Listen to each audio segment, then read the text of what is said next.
afternoon, everyone. Today we're going to talk about short-term reliability. This tutorial is going to be in two parts. We're going to talk about system stability, and it'll be myself and Nick Miller.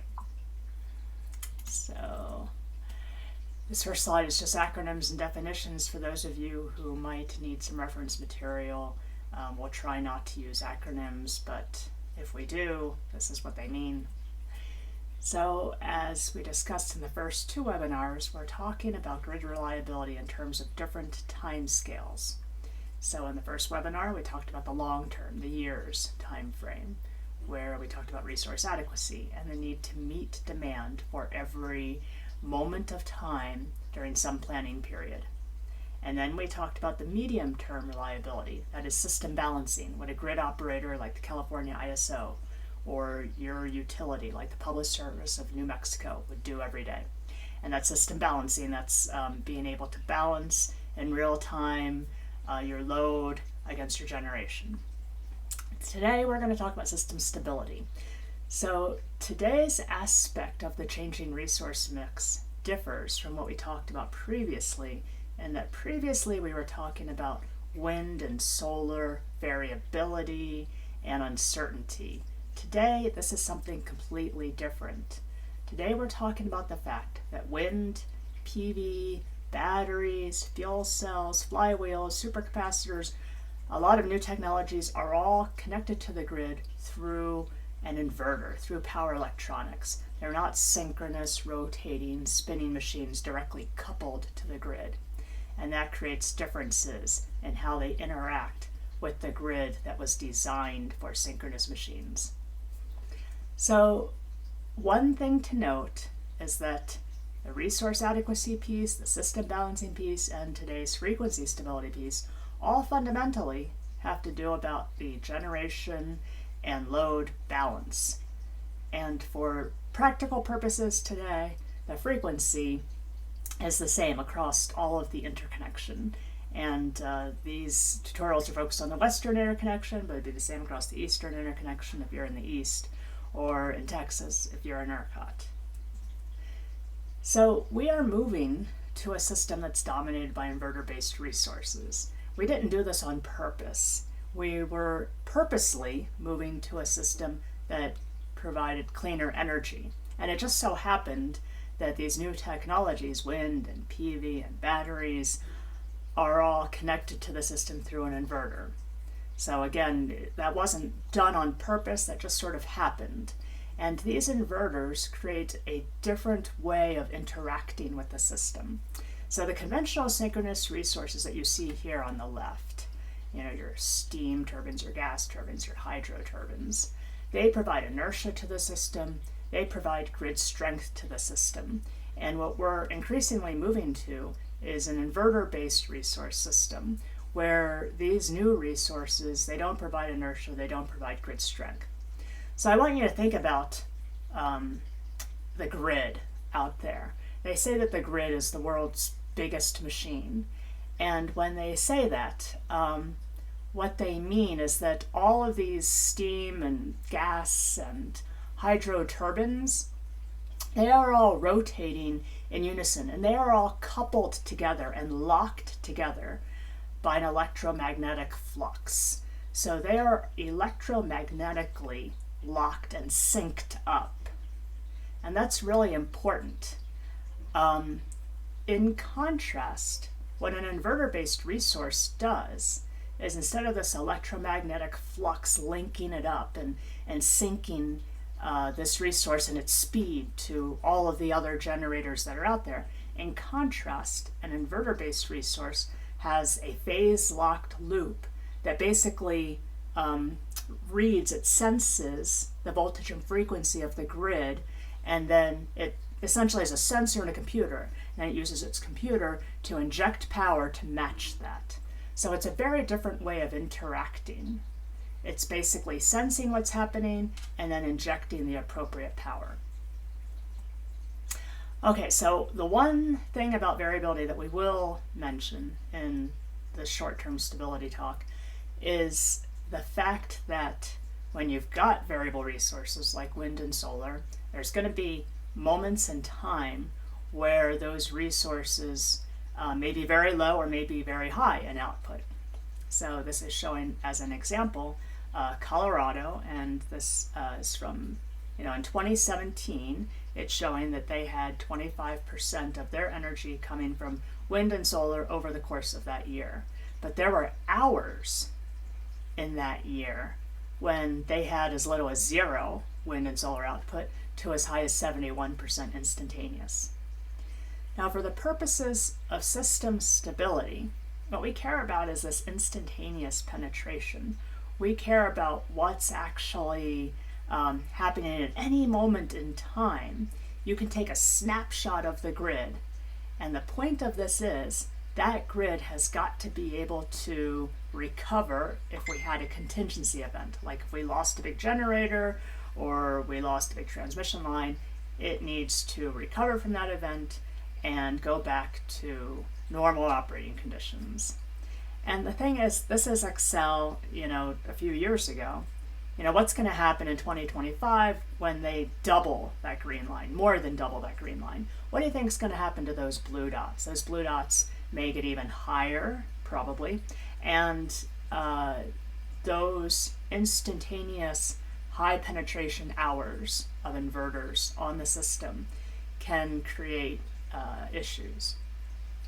Additionally, we live in an N-1 world. We talked about this last week, that we plan for credible contingencies where you lose your biggest transmission line. And when we lose, say, a big tie line between the main grid and a pocket of the grid that has mostly inverters. So imagine the north part of MISO, or the panhandle of ERCOT, or South Australia, where you've got a pocket of the grid that's got a huge amount of, say, wind and maybe solar online and not much else. If you lose that tie line, do you have to give up? Today the answer to that is yes. And this is showing on the right some actual data from MISO North, showing them reaching 80% load from wind. MISO has exceeded these values. They run MISO North at up to 100%. So these areas can run at really high penetration levels. If you lose that tie line to the rest of the system, what will happen?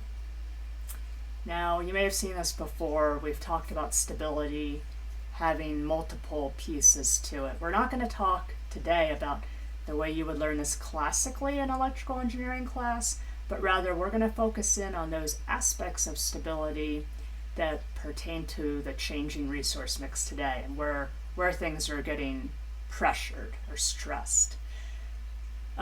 Traditionally, stability's been siloed. There's someone who thinks about frequencies, someone who thinks about transient stability, someone who thinks about and does the simulations for small signal stability, maybe different people, different models.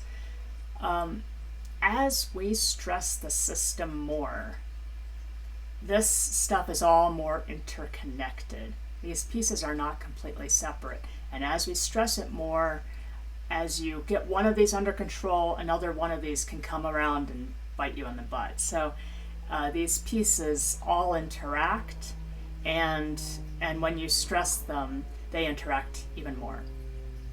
So I mentioned frequency is about fundamentally balancing your supply and demand at all times. So what does it look like when we have a frequency event?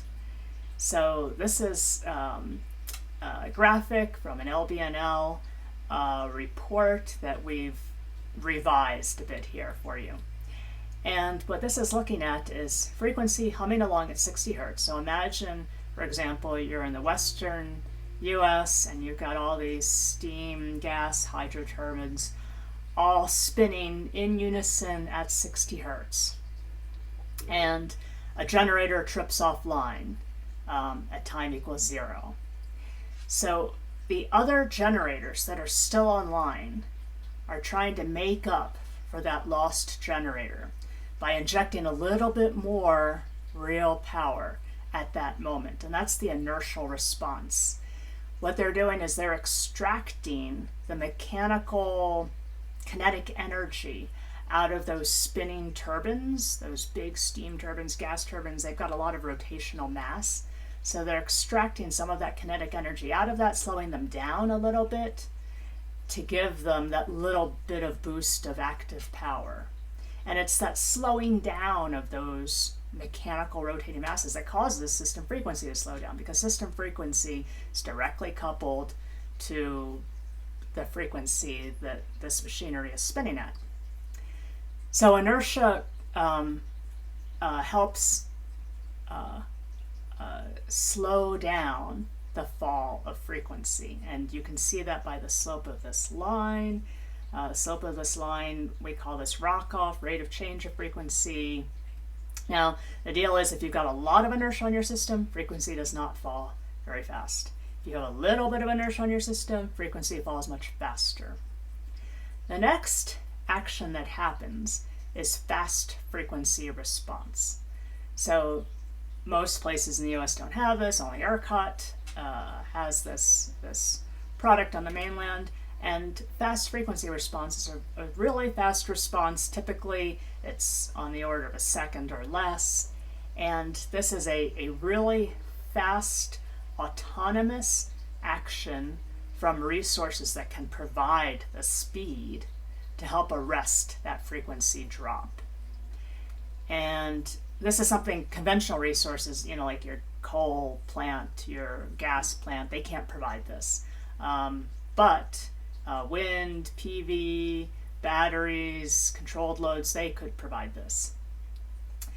Then we have, in the next time frame, primary frequency response. And this is the conventional frequency response that you may be familiar with, also called governor response. And what this does is it arrests and then stabilizes the frequency drop. So you basically are catching frequency and stabilizing frequency at a new settling frequency. This occurs in seconds to tens of seconds.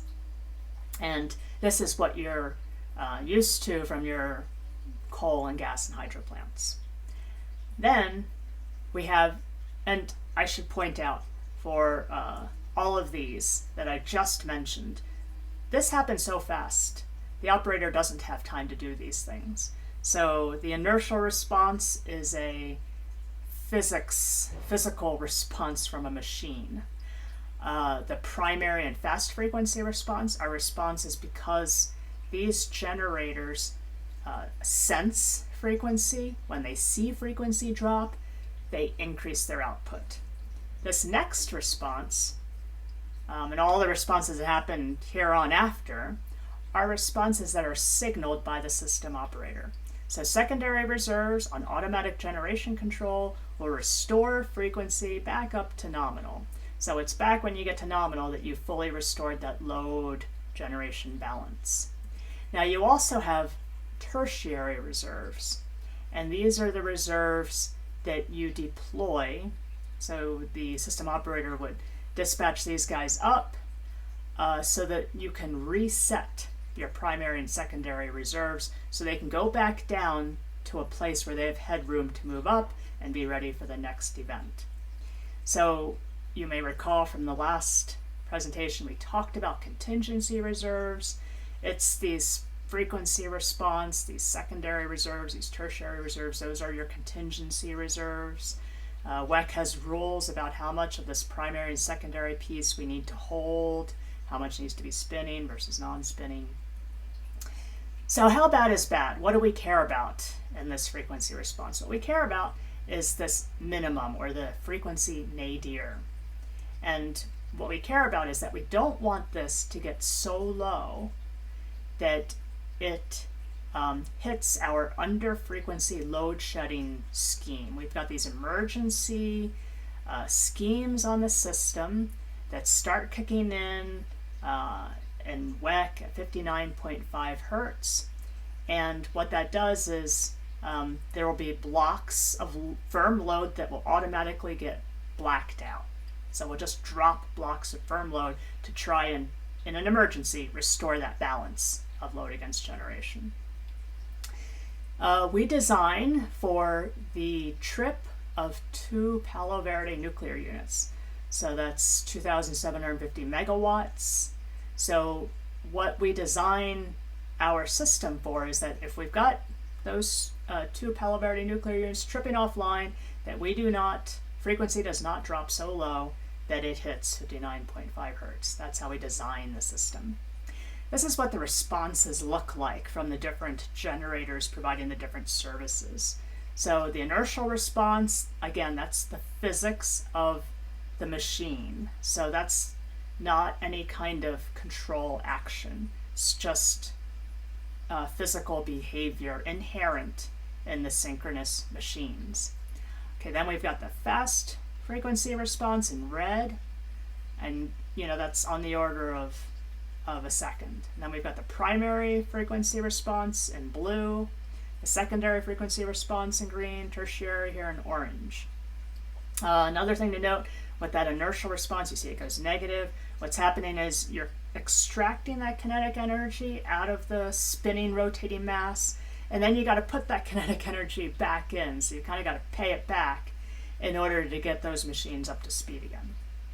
All right, what does this look like in real life?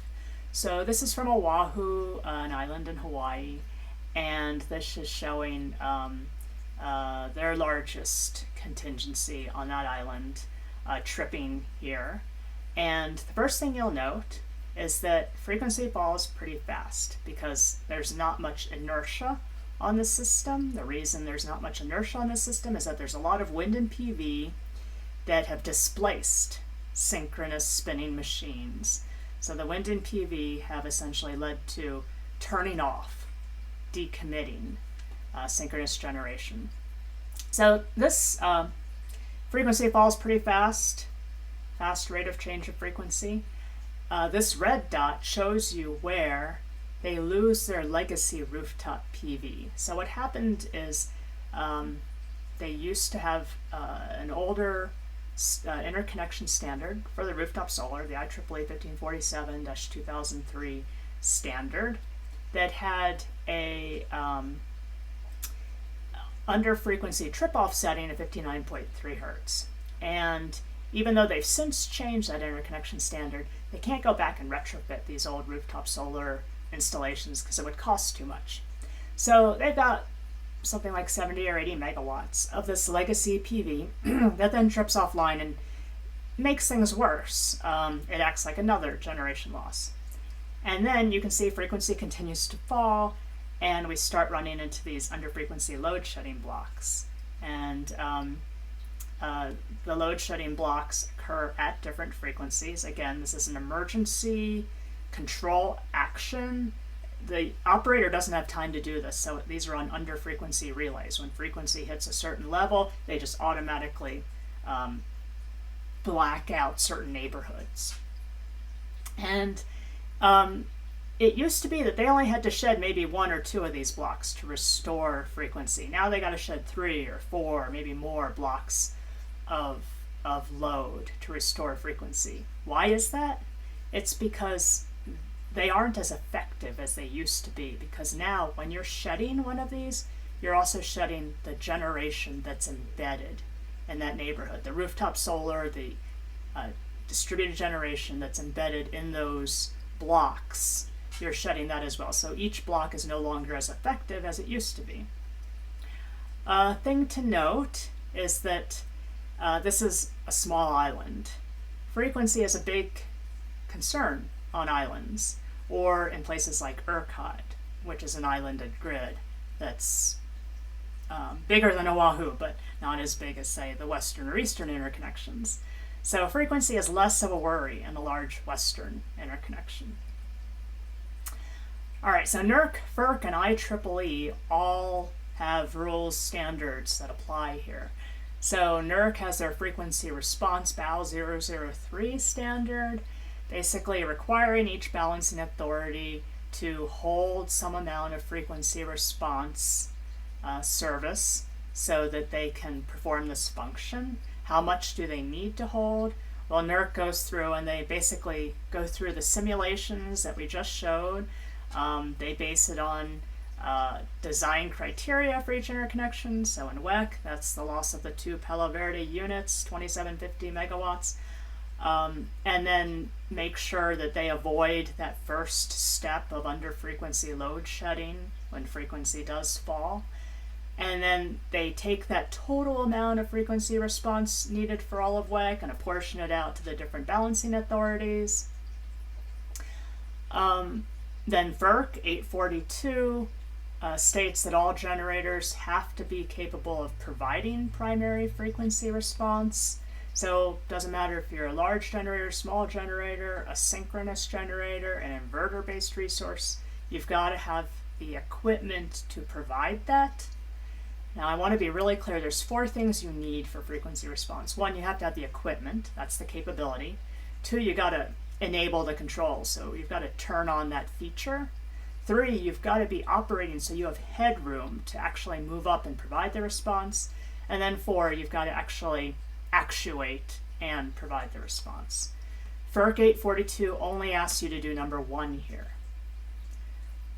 The new interconnection standard for DERs, IEEE 1547-2018, requires frequency response capability for all DERs. There's one exception for Category 1 DERs, which was really designed for small synchronous generators.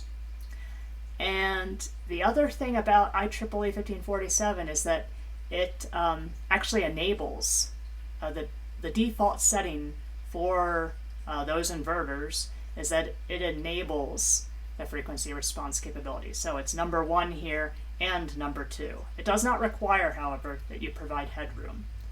But what this does is it means that if there's an over-frequency event, so I've mostly talked just about under-frequency events here. If there's an over-frequency event, you want generation to reduce output. If there's an over-frequency event, all of the generators that have frequency response controls enabled, they would reduce their output a little bit to help manage frequency. It's important to note we need enough frequency response on the system. We don't need frequency response from all generators all the time, but we need enough.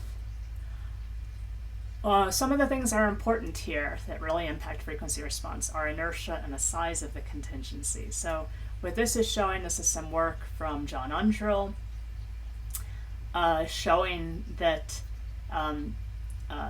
this is looking, these top 2 traces are looking at a contingency that's half the size of these bottom 2 traces. So basically what I'm saying is if you trip off 2 Palo Verde units and you get this frequency response, you trip off 1 Palo Verde unit, you only get this frequency response. So the idea here is that the size of the contingency has a huge impact on frequency. Now inertia also has an impact. As I mentioned earlier, inertia defines how fast frequency falls. And if you increase inertia by 1/3, it slightly helps frequency. But I just wanted to note that the really big dominant effect is the size of the contingency. And this is one of the reasons why this is a bigger deal for ERCOT. ERCOT's design contingency is the same as the design contingency for WEC, and WEC is much bigger. All right, fast frequency response can be twice as effective. So speed is the 3rd piece of this that impacts frequency response. So contingency size, inertia, and speed of the response.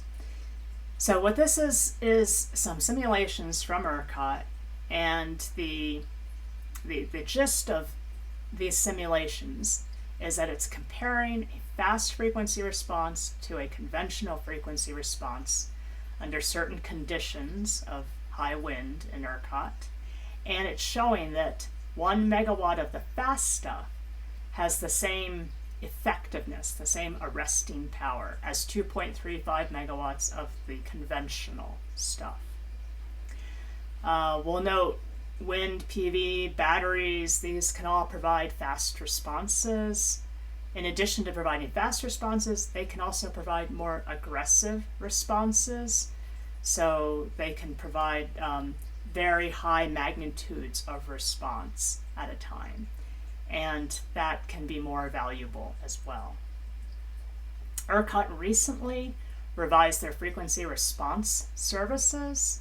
So they have started monitoring inertia and making sure that there's enough inertia on their system to manage to not hit under frequency load shedding if they lose their 2 nuclear units. And most recently, they have established a new fast frequency response product. This product has to provide full response in 1/4 of a second. Just started this year, and so that should provide a very effective response. They also have, and have had this for decades, load resources that provide half-second frequency reserve. So these load resources, again, you've got load, they're connected on these under-frequency relays, they automatically sense if there's a frequency drop, and they shut off blocks of load. But unlike the under-frequency load shedding scheme that I talked about earlier, these are resources that are providing a service and are paid. These are compensated services in the marketplace. So load resources have been doing this for a really long time in ERCOT. They continue to do that. They're on half-second relays. And then ERCOT continues to have the conventional primary frequency response as you would get from your coal and gas and hydro generators. All right, it's important to note that wind and PV can provide frequency response. On the left, this is data from NREL demonstrating a PV plant providing fast frequency response. So from here to here is 1 second, so you can see that this is an extremely fast response from this PV plant. On the right here, these are simulations from a study that GE and NREL did several years ago, and what we're looking at here is wind turbines providing different types of response. So the green is wind turbines providing a primary frequency response like you'd get from a coal or hydro plant. The red is a wind turbine providing it's called an inertial control here. It's really more akin to a fast frequency response. And then the pink is the wind providing both. And you can see the pink performs the best. And I want to highlight one thing about this inertial control of wind. Unlike PV providing fast frequency response here, unlike wind providing this primary frequency response here in green, this wind providing inertial control does not require you to hold that headroom. So it doesn't require you to back down and pre-curtail that wind plant so it has room to move up. This is actually a similar idea to how inertia works with a conventional generator, in that you're pulling kinetic energy out of the rotor of the wind turbine and using that to provide an extra boost of power, but then you got to put energy back in and get that rotor up to speed again, same as you would with a coal, gas, hydro turbine and their inertial control. Okay, this is a summary graphic of different resources and essential reliability services they can provide. Michael Milligan put this together, and I'm not going to go through it all because it would take a long time, but it's for your reference. Point here is that wind, PV, batteries, they can provide, and variable speed pumped hydro storage is a kind of a new technology as well. These things can provide a lot of different reliability services. You may not have heard of it because we don't tend to use them, but they have the capability to provide a lot. And then finally, I'll just end with some key points. So inverter-based resources can provide reliability services. They can provide fast responses. They can provide very aggressive responses, and these can be valuable. We don't advocate going as fast as you can, but rather as fast as you need. There's a lot of coordination that needs to happen with the rest of the system. There's a bunch of different impacts on frequency response from our changing resource mix. Declining inertia is one of them. the speed of response and whether you move to fast frequency response like ERCOT has done. That's another impact. And then the size of your contingency is a third impact. Are we going to continue to have really large contingencies going out into the future? And then finally, frequency is not as immediate a concern in WAC or in the Eastern Interconnection because they are so large. So as we get to higher and higher levels, at some point it will be a concern as we get to higher and higher levels of inverter-based resources. But in the near term, it's not an immediate concern. There are actually more immediate concerns that we're going to talk about next. So stay tuned, and Nick is going to talk about transient stability next. And with that, I will turn it over to Nick. Okay, Debbie, thanks for turning that over to me. I'm going to pick up on the stability topic, and we're going to be working our way towards the second head of the stability beast. And to start things, I'm going to take you the first a ways towards it to talk about the managing voltage and the production of reactive power. So I've been giving this lecture for many years, and the reality is that normal people don't like to think about reactive power. This is the stuff, this is imaginary power. Most people engineering don't like to talk about it as imaginary power anymore because it's kind of corny. But this is the mate, this is the yang to the yin of real power. So all the lecture you've heard before this and Debbie's balancing lectures have talked about real power. This is kilowatts and megawatts. It is the stuff that does work that you pay for. But the reality is that the creation and transmittal of electric power in our systems is by alternating current, AC systems. And that means we have sinusoidal voltage and currents. And in order to keep that system inflated, for lack of a better word, we need to be very mindful of the voltage magnitude.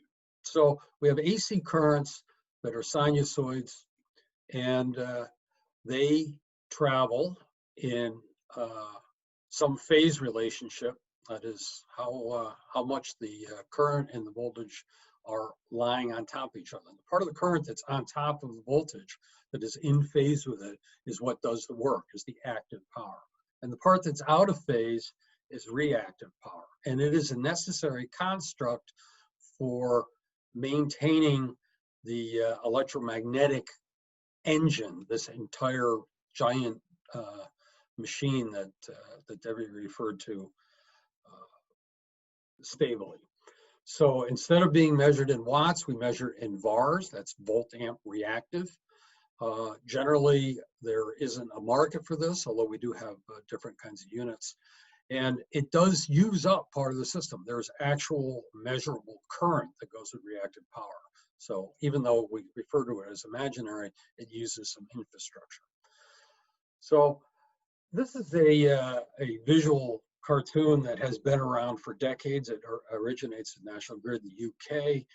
It's been reused many times because it's actually a very useful way to visualize how the power system, the whole thing, manages voltage. So what we have here is kind of a swimming pool, a tank, in which we are trying to maintain a level. And the level of the water in the tank is the level of the system voltage.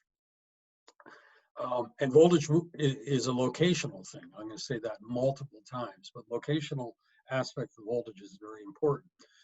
The other piece of this is that voltage needs to be kept within quite a narrow band. So the receptacles in your house need to be at about 120 volts, plus or minus a few percent. If they go too high, you risk equipment damage, and if they go too low, things don't work well. That thing that you're accustomed to maps up onto all other voltages, including the great big stuff. We got to keep the voltage in a narrow band. So what you see here is are these spigots on the left that are supplying reactive power, and flowing out of the tank on the right are a whole variety of things that consume reactive power. And much like the frequency exercise that Debbie just took you through, we need to keep this reactive power supply in balance. If there's too much coming in and not enough going out, the voltage goes high, kind of much like the frequency went high in Debbie's examples, and vice versa. One of the things that's important in this drawing, though, is to look a little more carefully at the spigots. And you'll notice, for example, this one I'm going to concentrate on is the generators. It's got a knob.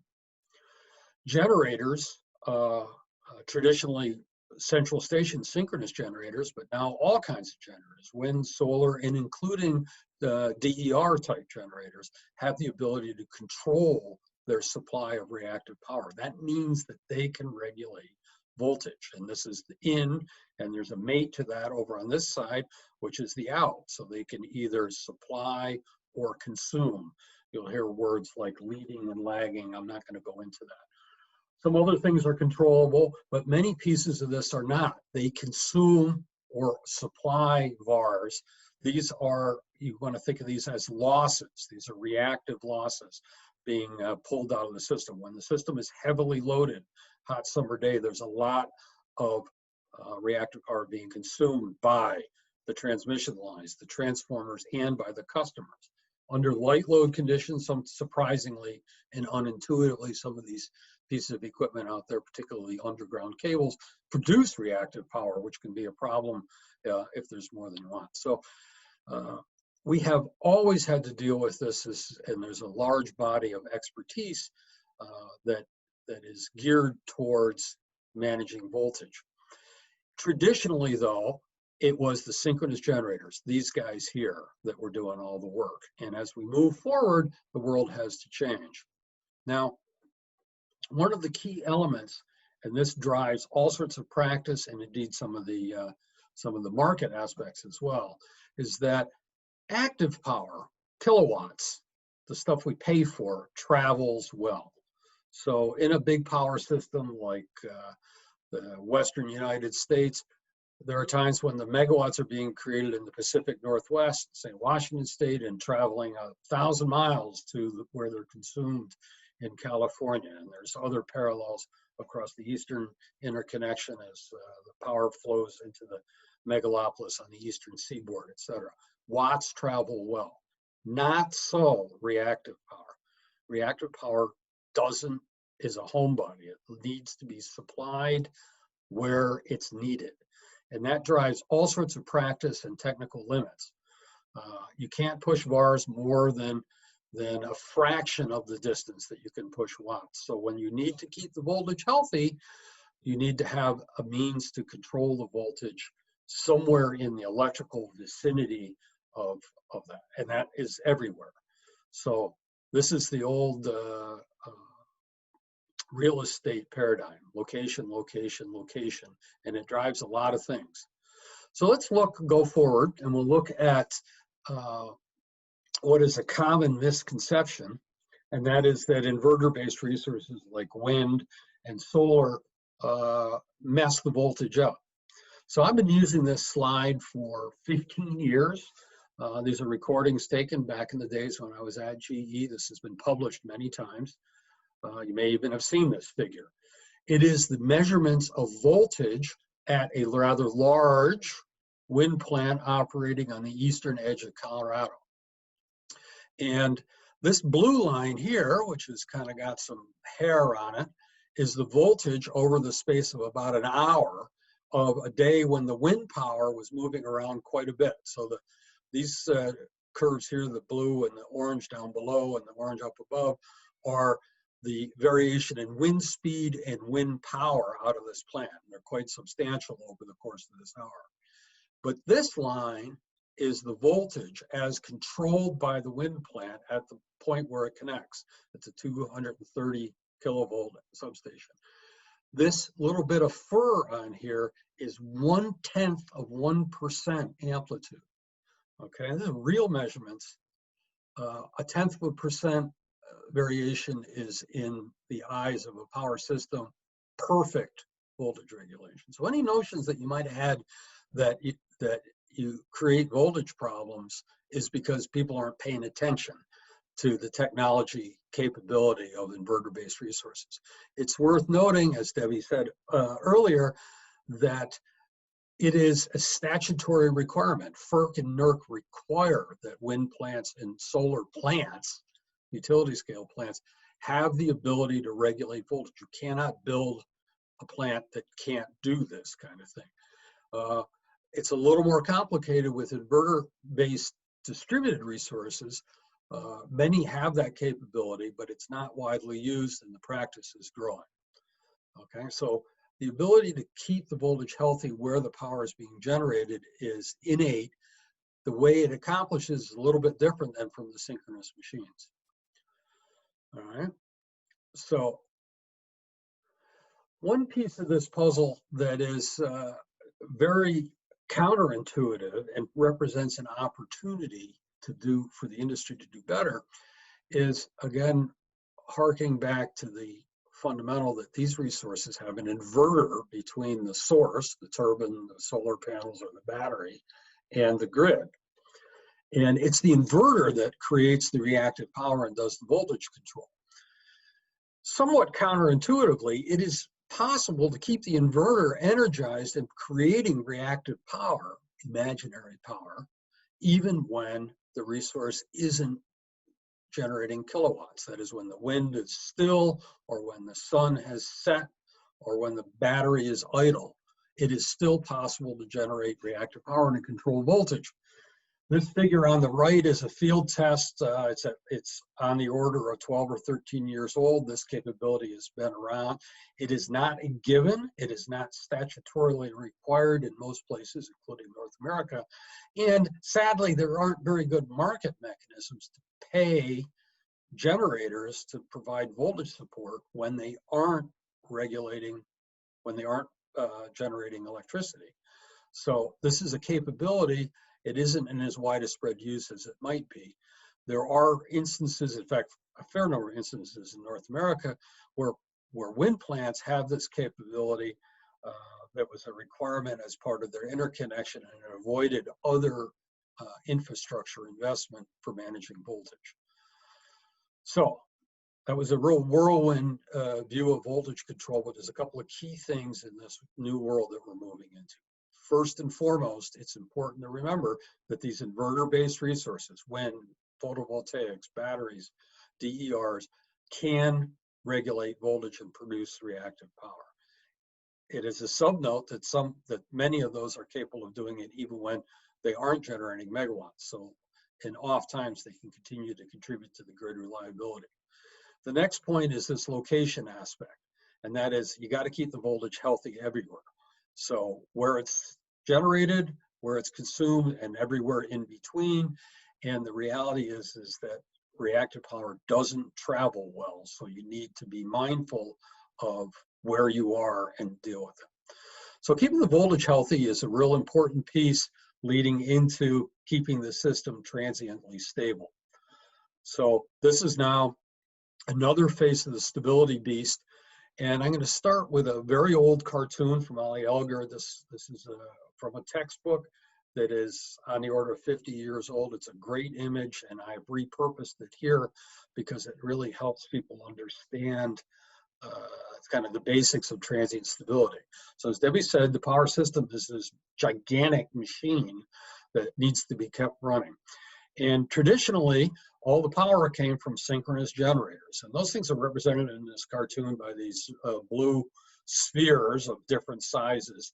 And think of these things as being made of steel, which they are. They're quite heavy. The weight of them is a proxy in this model here for how much electricity they're generating and how big a rating they have. And then the rubber bands are proxies for the transmission system. And some of those are long and some are short and some are stout, high voltage lines, so they're big fat ones. Some of these are skinny long lines, skinny short lines. But think of these as rubber bands. If this guy is increasing his power output, he will pull harder on the connection, will pull some of these lines. You can imagine that I get to some new equilibrium as I change the amount of power coming out of each of these. That's all what operations planning is all about. But we're worried about transient stability, and that is Mother Nature is very unfriendly, and she will periodically do bad things to the power system, like strike a transmission line with lightning. Okay, so when this gets clobbered by lightning or a plane crashing into it, or a drunk driver, or any one of a number, or an equipment failure, imagine this rubber band being cut abruptly. Think about what happens with all of these pieces. They bounce around, okay? And the stress on the other rubber bands changes. Now this guy's going to swing over here, and he's going to go up and down. And if this system manages to get through that disturbance without anything else breaking, without any of these other lines popping open because they were overloaded in some fashion, and all the balls come to a new position that is acceptable, that's transient stability. We've been successful. There's a huge body of practice out there designed to analyze the system to make sure it will happen, and to make sure that any one thing, any n-1 event, will result in this system coming to a new stable equilibrium.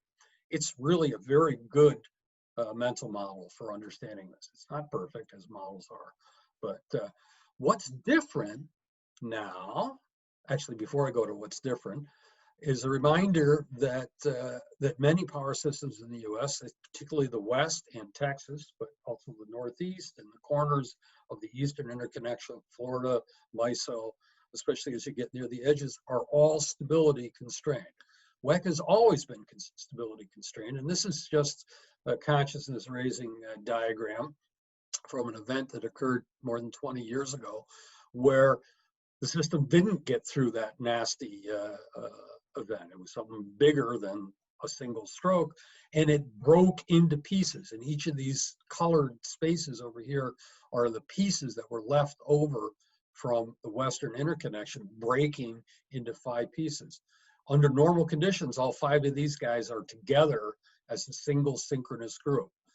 Those of you on the line, for the most part, will recognize that the US interconnection is in 3 big pieces: the East, the West, the East, and Texas. And then there's Quebec and Mexico. So there's 5 in North America. This one system broke into 5 pieces. Some of these pieces were not viable in that they could not maintain the sort of balance that Debbie talked about, and they went black. So the point being that this has always been an issue for most systems in North America. What's different with inverter-based resources is shown in this figure, and as I said, I adapted this from EirGrid. My contribution to this is replacing the dead weight of these synchronous machines with these hands. And the idea of the hands is to convey that inverter-based resources don't look like, in this model, like they have mass. They look massless. And they put tension on all of these transmission lines in a fashion you can imagine of them pulling, and that's why we drew it this way. So each of these things think that their mission in life is to pull with a given amount of oomph. That's the proxy for generating electricity. And when the system breaks, these are all brains and no brawn, and they behave radically differently, and that affects transient stability. All right, so that's the 20,000-foot view. We have a system with a bunch of participants that are really got fundamentally different dynamic characteristics. So I'm going to show you this example. Once again, this is a slide that I've been using literally for since the 15 years.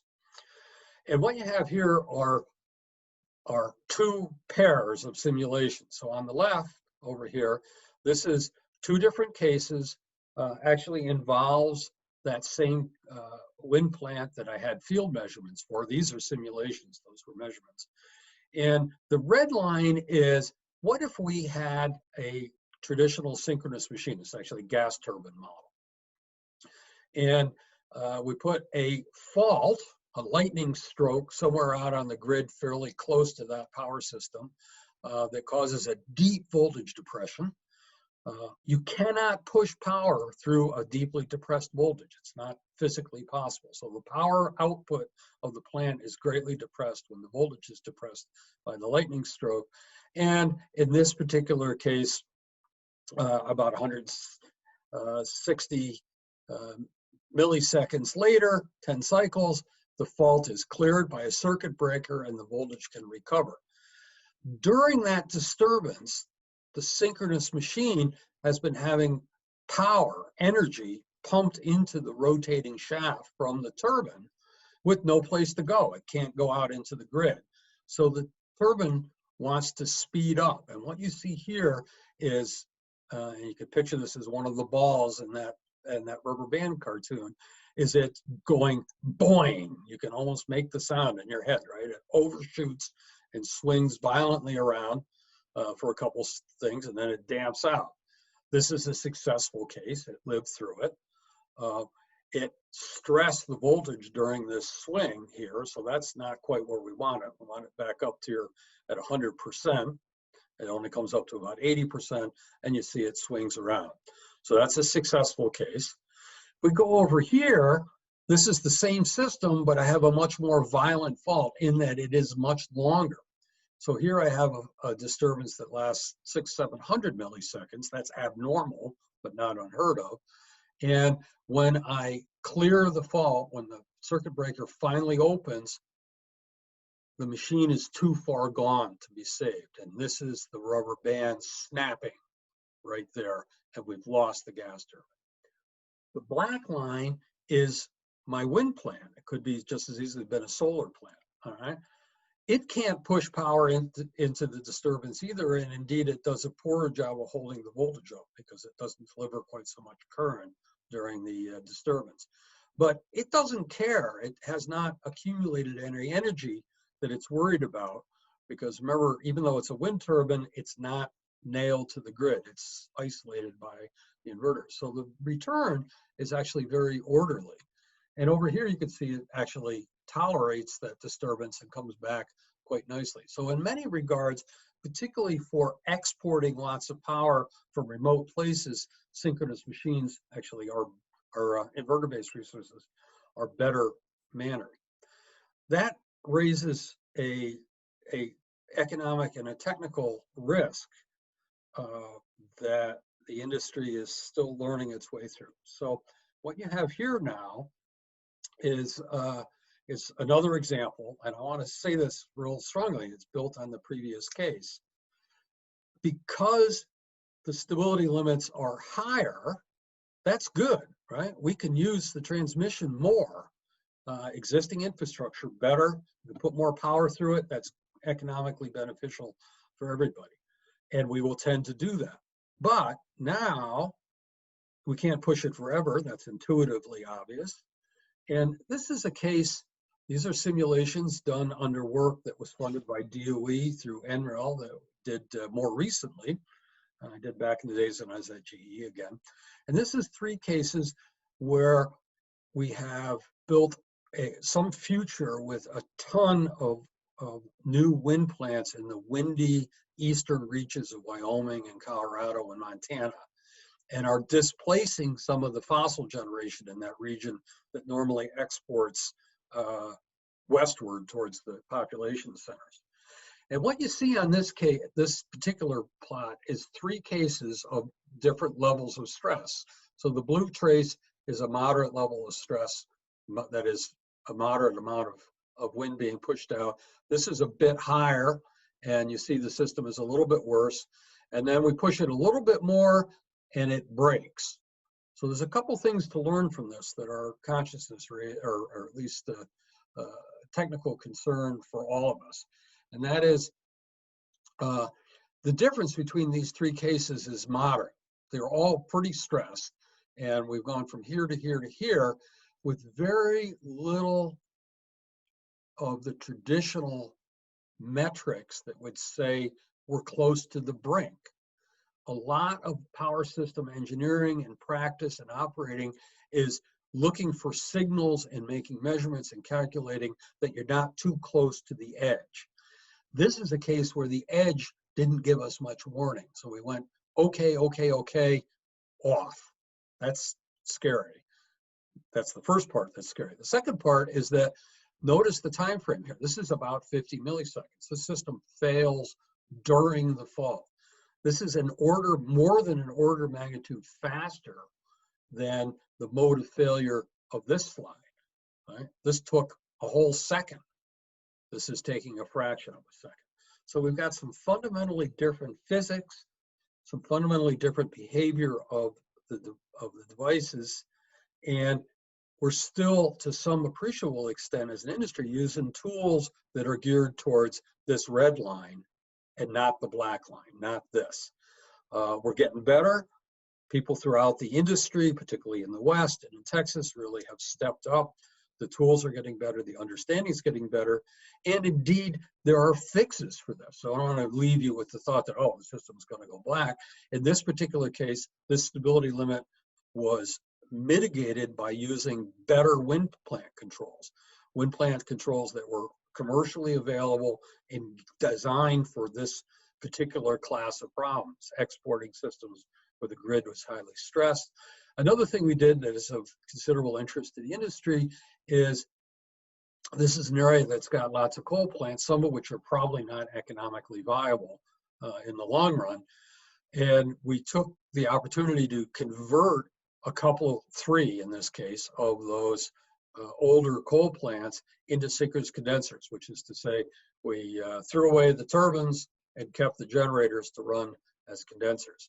And that fixed the problem in this one. We have to be cautious about creating new transient stability problems when we add condensers, but that's happening. ERCOT in Texas has already bought a few condensers to help address this particular stability concern. So the world is changing. It's better, but a little scarier, which brings me to this slide, which has got a whole lot of information on it. I'm just going to talk about the real fundamental key pieces of it. One of the world leaders in integrating renewable inverter-based resources is Ireland. Ireland is leading the pack, and they have done lots of sophisticated both analysis and market design and all sorts of stuff to get them to their plans of having up to 45% wind power on their system, which is tremendous, which means there are times when they're going to want to go to very high levels of wind, per the slides that Debbie showed at the beginning of the lecture. So what you have on this figure here is from left to right, more wind power, okay, more inverter-based resources, and from low to high, this is good to bad stability, and I won't give you any more data than that. Red's bad, green's good. And we see this trend in North America as well, where by adding inverter-based resources and displacing synchronous ones, the stability gets better. This line here going down is the system getting more stable. And we see somewhere, in this neighborhood that the stability tends to be noticeably better than where it started. And then it starts to degrade a little bit. And somewhere out here around 2/3, 3/4 instantaneous penetration of inverter-based resources, the dynamics of the system starts to look really different, and it goes off into terra incognita out here, which is pretty scary. So there is a significant technical challenge that the industry does not got completely under control. In fact, it's got a ways to go to allow us to get this last, say, 20% stably. Okay, so let's summarize all that information. Power systems around North America, particularly WEC, have been constrained by transient stability. It's built in and largely understood. Path ratings, transfer limits, and other kinds of things are transient stability based. Inverter-based resources, wind, PV, batteries, DERs, change transient stability behavior. Stability tends to get better from exporting systems, but at very high levels, the behavior degrades and is very different, and we don't have our hands around it. We know lots of things that will be suitable for mitigating stability problems, including traditional solutions like build more transmission, do better reactive compensation, right? Take care of the voltage. convert to condensers, buy new condensers. The world condenser market has exploded back from basically having disappeared completely in the 80s and 90s. And new solutions, making the inverter-based resources smarter and better using other new technologies. So we've got a world that's changing. We need to deal with transient stability. It looks different, and we got a whole bunch of different options in front of us to mitigate problems that we understand. So with that, we're going to stop. Tune in for the next lecture sometime in the future.